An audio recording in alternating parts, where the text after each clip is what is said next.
当社工将近20年，如果台湾有侦探这个工作，我的业绩一定很好。在医务社工的领域，学习到如何快速有效率的找人。曾经帮有院的病人因为内科疾病住院在我们家，联系上在美国失散20年的哥哥，也让没有身份证30年的病人重新找到唯一的家人和新的身份证。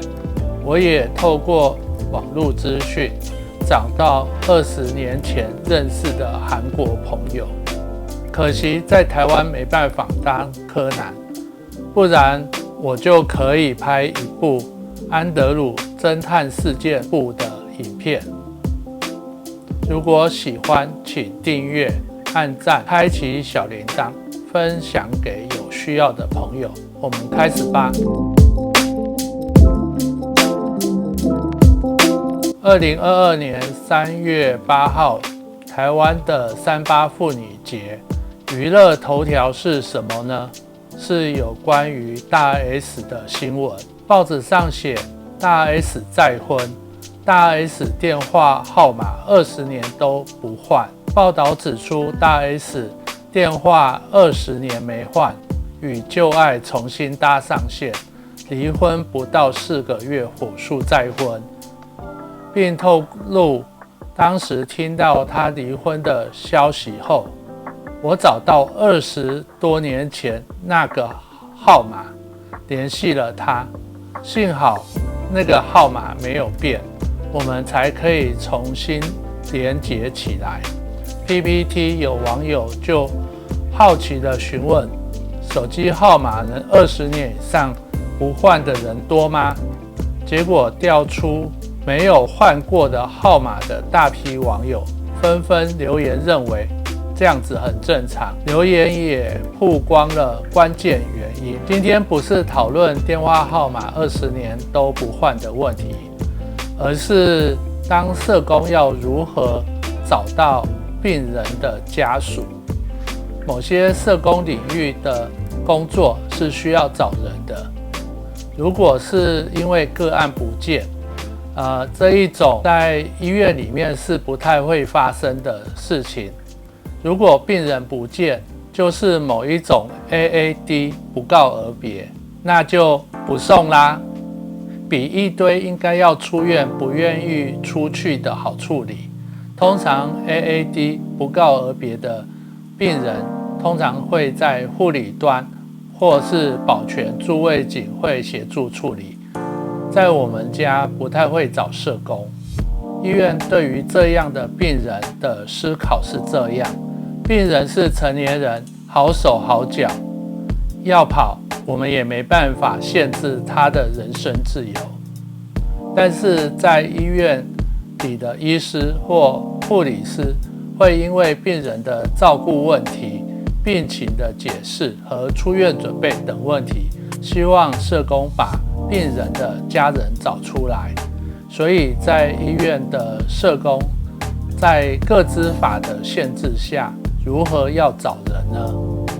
我们可以用门诊、急诊和住院3种来说明。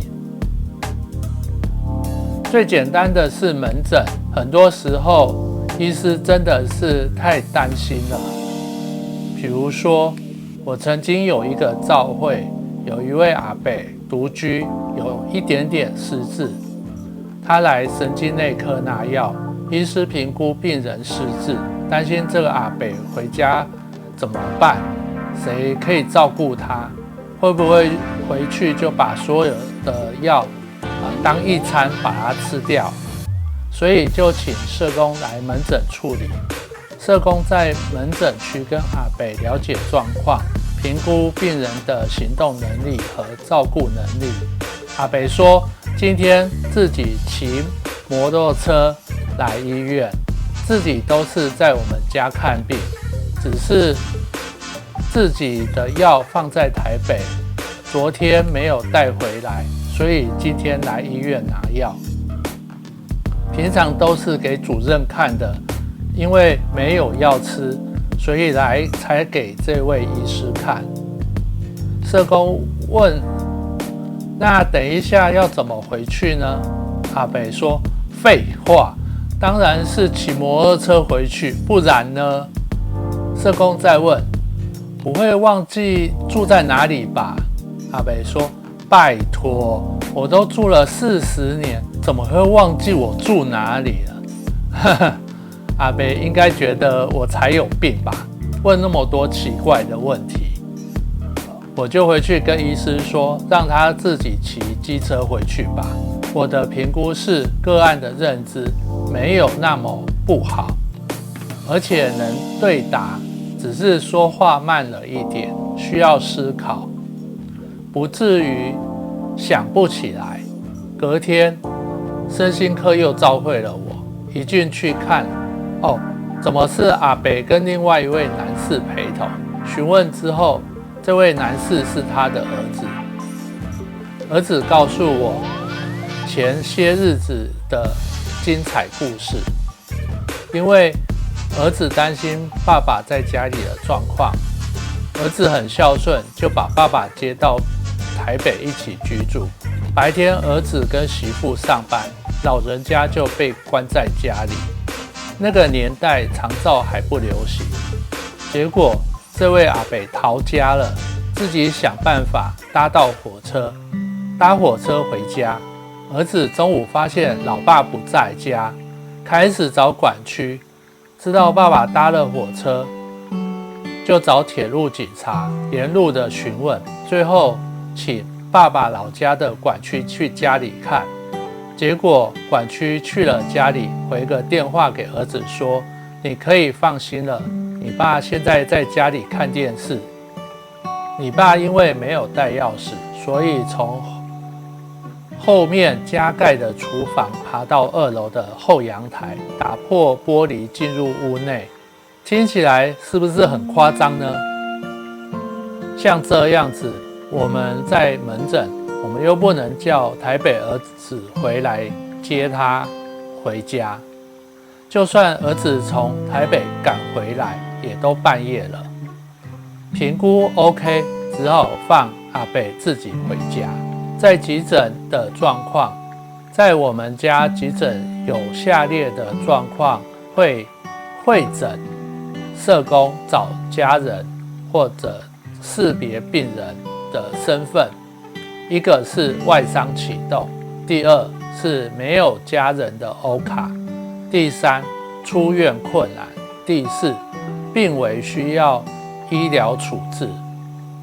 其实最后一项比较不急，因为急着要开刀转院，基于生命优先的原则，该开的刀就去开，该插的管就插，该进行所有的医疗程序都优先处理。没有因为没有人签同意书就不开刀不插管，没有这回事。所有的同意书都可以由关系人或事后填写，在法律上是没有问题的。前面2项会诊外伤启动无家人的欧卡，我接到电话就会马上下去急诊。特别是外伤启动，会有外科系的值班医师和急诊的社工要下去楼下急诊处理。有的时候一次进来2-3台救护车，社工要确认身份，接着要联络家属前来医院。无家人的欧卡也是一样。为什么要那么急呢？因为急诊科的医师会比我们还想知道这个病人到底是谁，他有什么问题，曾经在哪里就医，不然医师要从头拆起，再将问题一一排除。另外是我不想让消防局的人离开，在他们离开之前，我想要知道这家人或这个人在哪里出事，他有没有其他的家人，或送去别家医院，是哪一个管区或交通队前去处理的。接下来就可以依相关的资讯请警察或者管区联络家属前来。如果消防局的人跑了，那就很难早起。如果你在大型的医院里面工作，或是你们医院就医的人很多，是一件好事，因为病历中会有许多的资讯可以找，例如同意书上面的姓名、电话。如果没有来过，就会很辛苦，不知从何找起。急诊和住院的病人当中，最难找的是出院困难的家属。我曾经遇过有子女从外县市把家人送进我们医院急诊室就医，结果跟护理师说他要出去打个电话，人就不见了，把生病的病人直接丢在我们医院急诊室，自己跑去别的县市躲起来。这样的病人也不少。通常社工会用访谈的方式先了解，知道他住在哪里，家里有哪些人，分别又在哪里，再利用电话询问村里长，符合长照要件的人，我们会打电话到相关的机构查询家庭的状况、联络人等。接下来就是好言相劝，不然就是小以大义，希望他们能够来把个案接回。如果叫不动，只好请管区前去告知，若符合保护要件，就上一张通报单，请县市政府的人去关心。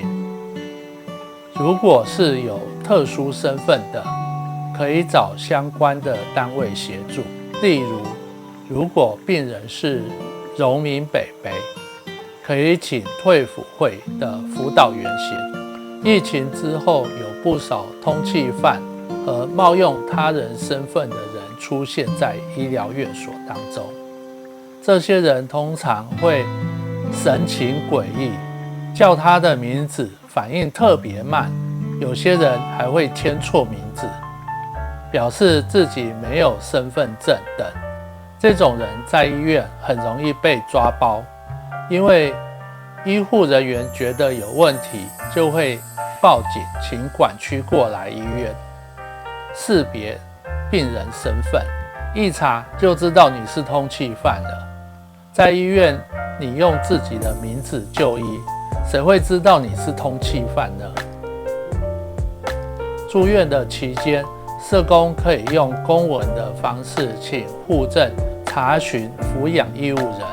不过，我也曾经遇过发文到高雄的户政，居然告诉我说，他们只接受公立医院的查询，不接受私人医院的查询，这有点傻眼。收到文后，我们通常会再发文给县市政府的警察局，请警察派员去通知、了解、访查之后再复文回来。为什么要做这些事情呢？这些准备工作就是为了要表示医院有找家人，家人不理会，做于未来公部门依法行政或诉讼前的前置工作。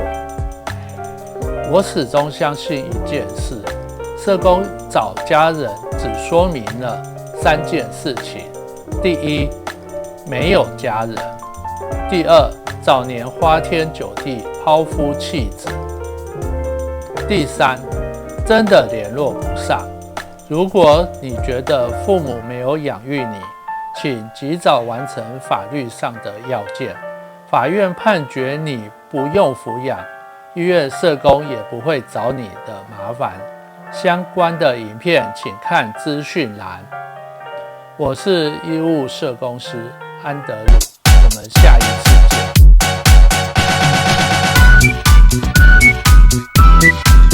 见。